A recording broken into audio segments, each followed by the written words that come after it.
My dear learners, welcome to our today's online class. I hope you are all fine. Today, I wanna discuss some important rules of right form of verbs. You must try your best to understand and remember the rules because it's a very important topic to learn English correctly. If you want to write correct English, you should know the rules of right form verbs.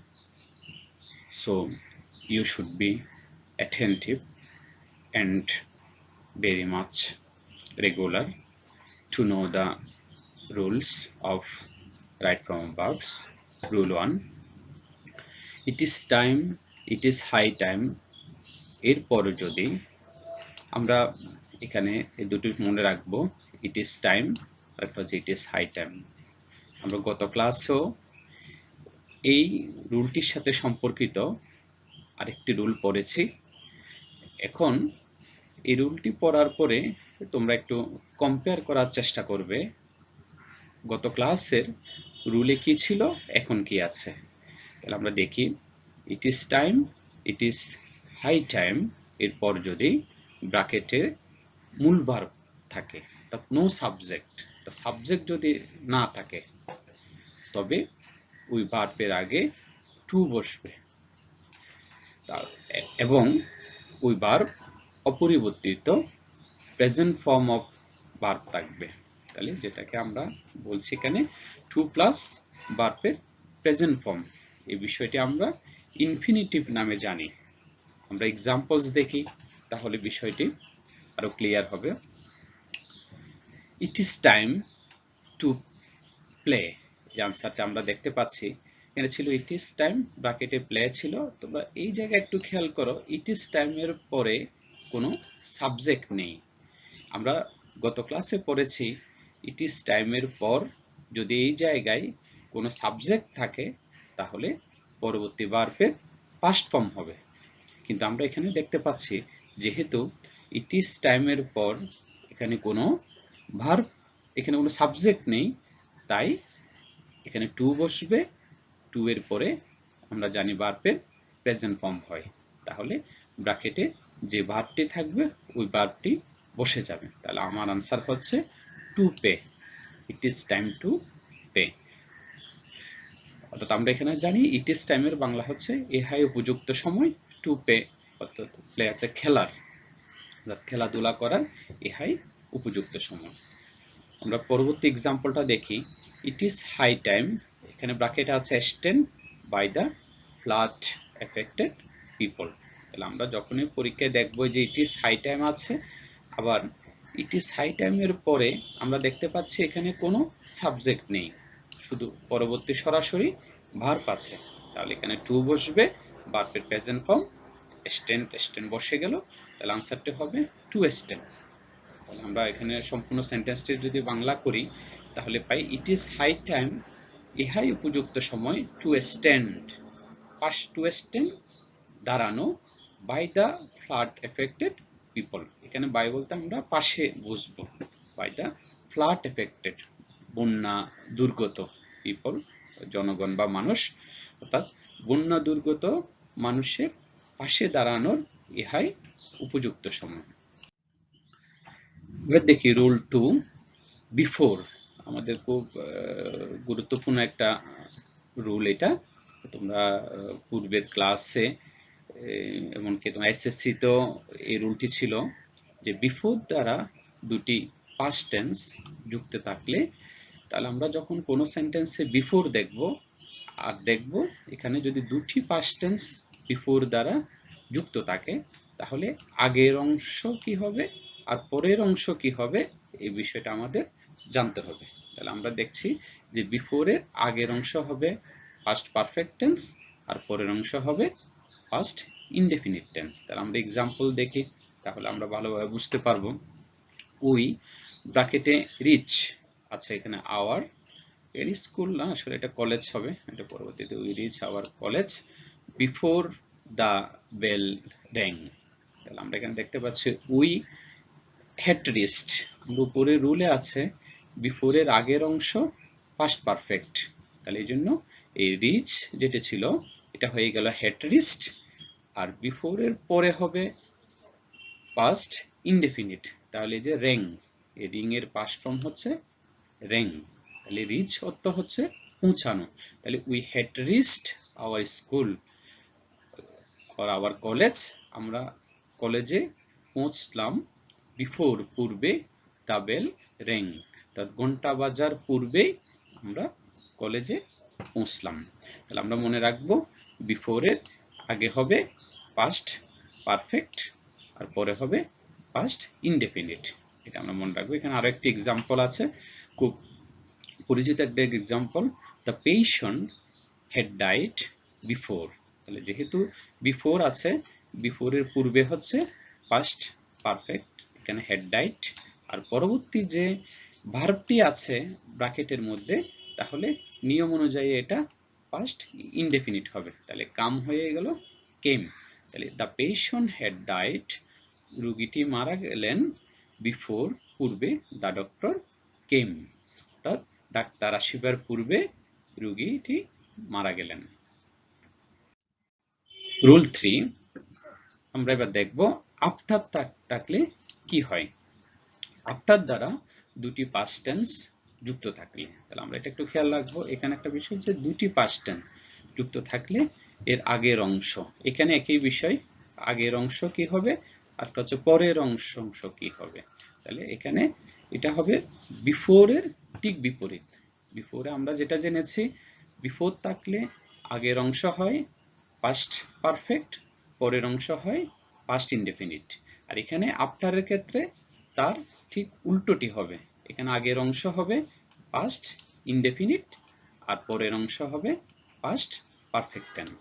আমরা example দেখি, দে arrived, তারা পৌঁছলো, the station, তারা স্টেশনে পৌঁছলো, after the train ব্র্যাকেটে দিয়ে আছে leave, তাহলে আমরা এখানে দেখি এখানে অ্যারাইভড ছিল, যে অ্যারাইভড, তাহলে যেহেতু এখানে আফটার আছে, তাহলে আফটারের পূর্বে যে ভার্বটি সেটি হবে পাস্ট ইনডেফিনিট আর পরেরটি হবে পাস্ট পারফেক্ট, তাহলে এখানে অ্যারাইভ ছিল আর পরে যে লিভ, এই ভার্বটি হয়ে যাবে had left, leave left, left leave অর্থ ত্যাগ করা, তাহলে এখানে আমরা উপরের রুলের সাথে মিলে এই যে পাস্ট পারফেক্ট টেন্স হলো, এই যে লিভ, লিভটা হয়ে গেল পাস্ট পারফেক্ট যে হেড লেফট।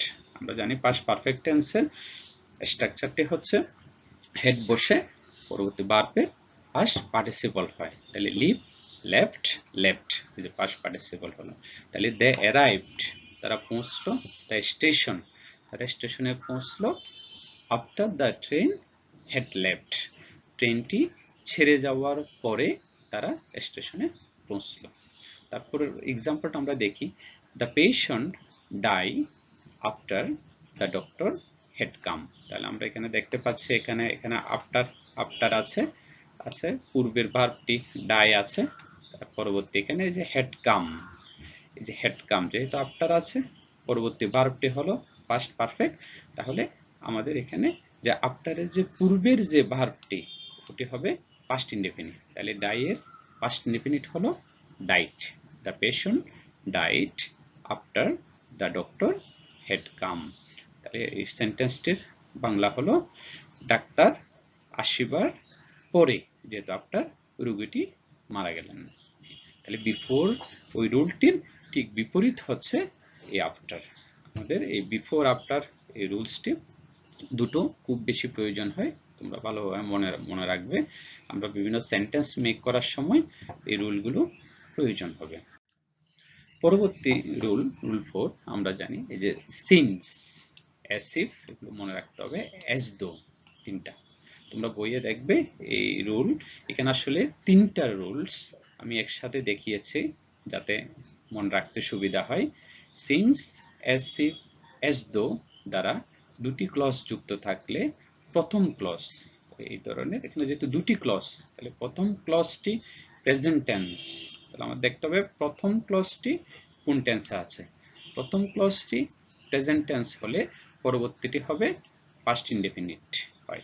তাহলে আমরা আগে এই এক্সাম্পলটা দেখি, যেমন it is many years since I ব্র্যাকেটে go to my village. It is many years যেহেতু আছে, এখানে আমরা সেন্টেন্সে দেখতে পাচ্ছি এখানে সিন্স আছে। আমাদেরকে এগুলো খেয়াল করতে হবে পরীক্ষায়, যেহেতু সিন্স আছে এখানে দুটি ক্লজ, এখানে একটি ক্লজ হচ্ছে ইট ইজ মেনি ইয়ার্স, আর পরবর্তীটা হচ্ছে আই ব্র্যাকেটে গো টু মাই ভিলেজ, এই যে পরের অংশটি, তাহলে মাঝখানে আছে সিন্স। তাহলে এখন বলছে যে কোনো সেন্টেন্সে সিন্স থাকলে, এরকম দুটি ক্লজ থাকলে, প্রথম ক্লজটি যদি প্রেজেন্ট টেন্স হয়, যেমন এখানে আমরা দেখতে পাচ্ছি এই যে present indefinite, it is many years, ইহা অনেক বছর, সিন্স আই, তাহলে গো হয়ে যাবে ওয়েন্ট আমার নিয়ম অনুযায়ী। তো এখানে সিন্সের পূর্বের অংশটি যেহেতু প্রেজেন্ট টেন্স বা প্রেজেন্ট ইনডেফিনিট, এই জন্য পরবর্তীটা হবে ফার্স্ট ইনডেফিনিট, এই যে গো ওয়েন্ট হয়ে গেল। তাহলে ইট ইজ মেনি ইয়ার্স, অনেক বছর, since I went to my village, যে আমি আমার গ্রামে গিয়েছি, এটা অনেক বছর পূর্বে। এরপরের এক্সাম্পলটা আমরা দেখি, হি বিহেভস, সে আচরণ করে, এই যে অ্যাজ ইফ আমরা উপরে রুলসে দেখেছি, তাহলে এখানে আমরা দেখতে পাচ্ছি এই সেন্টেন্স আছে অ্যাজ ইফ আছে। তাহলে আমরা খেয়াল করতে হবে এখানে দুটি ক্লজ, একটা হচ্ছে হি বিহেভস, একটা হচ্ছে হি বাই দ্য কার। তাহলে হি বিহেভস, সে আচরণ করে, অ্যাজ ইফ যেন, হি, এই যে বাই যেটা আছে, যেহেতু অ্যাজ ইফ এর পূর্বের অংশ হি বিহেভস, এই অংশটি আছে প্রেজেন্ট ইনডেফিনিট, যে হি, এখানে সাবজেক্ট যেহেতু থার্ড পারসন সিঙ্গুলার নাম্বার, এই জন্য ভার্বের সাথে এস যুক্ত হয়েছে। হ্যাঁ, তাহলে আমরা দেখতে পাচ্ছি এই যে বাই হয়ে যাবে বট, বাই এর ফার্স্ট ফর্ম হবে বট। তাহলে হি বিহেভস, সে আচরণ করে, এস ইউ যেন, হি বট দ্য কার, যেন সে গাড়িটা কিনেছে। এই তাহলে এখানে বাই হয়ে গেল বট। এবার আমরা এই রুলের দ্বিতীয় অংশটি দেখি, এই যে এগেইন, আবার প্রথম ক্লজটি যদি পাস্ট টেন্স হয়, তাহলে পরেরটি হবে পাস্ট পারফেক্ট। তাহলে আমরা এক্সাম্পলটা দেখি, যেমন হি স্পোক, আমরা জানি স্পিকের পাস্ট ফর্ম হচ্ছে স্পোক, মানে সে কথা বলেছিল, স্পোক। তাহলে আমরা এখানে দেখতে পাচ্ছি এই সেন্টেন্সে এখানে অ্যাজ দো আছে, তাহলে আমরা পরীক্ষায় খেয়াল করব, যেহেতু অ্যাজ দো আছে প্রথম অংশটি, এই যে হি স্পোক, তাহলে এটা আছে পাস্ট ইনডেফিনিট, তাহলে আমার রুল অনুযায়ী পরবর্তীটা হবে পাস্ট পারফেক্ট। তাহলে এখানে ডু হয়ে যাবে, এটা হয়ে গেল হেড ডান, এই যে হেড। তাহলে আমরা পাস্ট পারফেক্টের স্ট্রাকচার জানি, হেড বসে পরবর্তী ভার্বের পাস্ট পার্টিসিপল হয়, তাহলে হলো ডু, ডিড, ডান, তাহলে এখানে হেড ডান, তাহলে আমার আনসারটি হবে হেড ডান। তাহলে হি স্পোক, সে এমন ভাবে বলেছিল, as though যেন, হি হ্যাড ডান, সে করেছে এ গ্রেট টাস্ক, একটা বড় একটি কাজ। টাস্ক হচ্ছে, টাস্ক শব্দের অর্থ হচ্ছে কাজ। তাহলে আমরা এখানে since, as if, as though, এই তিনটির ক্ষেত্রে একই নিয়ম, সিন্সের ক্ষেত্রে যা, অ্যাজ ইফ এর ক্ষেত্রে একই নিয়ম, আর অ্যাজ দো আমরা পরীক্ষায় খেয়াল করব, since, as if, as though, আমরা এই তিনটি ভালো করে মনে রাখবো, এই তিনটি term, since, as if, as though. তাহলে এক্ষেত্রে নিয়ম কি হবে, আর আমরা এখান থেকে শিখলাম। এরপরে তাহলে তোমাদের হোমওয়ার্ক প্রতিদিনের মতোই, তোমাদের রুলস থাকলো, রাইট ফর্ম অফ ভার্বস, এটা একটা রুলস পড়া থাকবে, তোমরা রুলস গুলো খুব ভালোভাবে পড়বে। আর পরবর্তীতে যথারীতি রাইটিং পার্টের উপর আমাদের একটা পড়া থাকবে। আজকে পড়া থাকলো writing formal letter or application. আমরা জানি যে ফর্মাল লেটারের আরেকটি নাম হচ্ছে অ্যাপ্লিকেশন বা দরখাস্ত। এটা আমরা অ্যাপ্লিকেশন শিখবো আজকে একটা, রাইট এন অ্যাপ্লিকেশন, একটা দরখাস্ত লিখো, টু দ্য প্রিন্সিপাল, অধ্যক্ষ মহোদয়ের কাছে, অফ ইউর কলেজ, তোমার কলেজে, ফর এ সিট, সিট হচ্ছে একটা আসন, ইন ইউর কলেজ হোস্টেল, তোমার কলেজ হোস্টেলে একটা আসন বরাদ্দ দেওয়ার জন্য অধ্যক্ষ মহোদয়ের কাছে একটা দরখাস্ত লিখবে। তোমরা এটা যে কোনো বইয়ে পাবে, এখানে বুঝে পড়বে, অর্থ, এই অ্যাপ্লিকেশনটির অর্থগুলো বুঝে তারপর করবে, না বুঝে মুখস্থ করবে না, তাহলে অল্প কয়েকদিন পরে হয়তো আবার ভুলে যাবে। যদি আমাদের ক্লাস চালু থাকতো তাহলে ক্লাসে তোমাদেরকে আমি এটা খুব ভালোভাবে বুঝিয়ে দিতে পারতাম। যেহেতু আমরা এই সুযোগটা পাচ্ছি না আপাতত, তো অনলাইনেই আমরা যতটুকু সম্ভব আমরা শিখে রাখার চেষ্টা করব। পরবর্তীতে ক্লাস চালু হলে আমরা আরো বিস্তারিত কিভাবে তোমাদেরকে এটা বোঝানো যায় চেষ্টা করব। That's all for today. Thank you. Stay home, stay safe.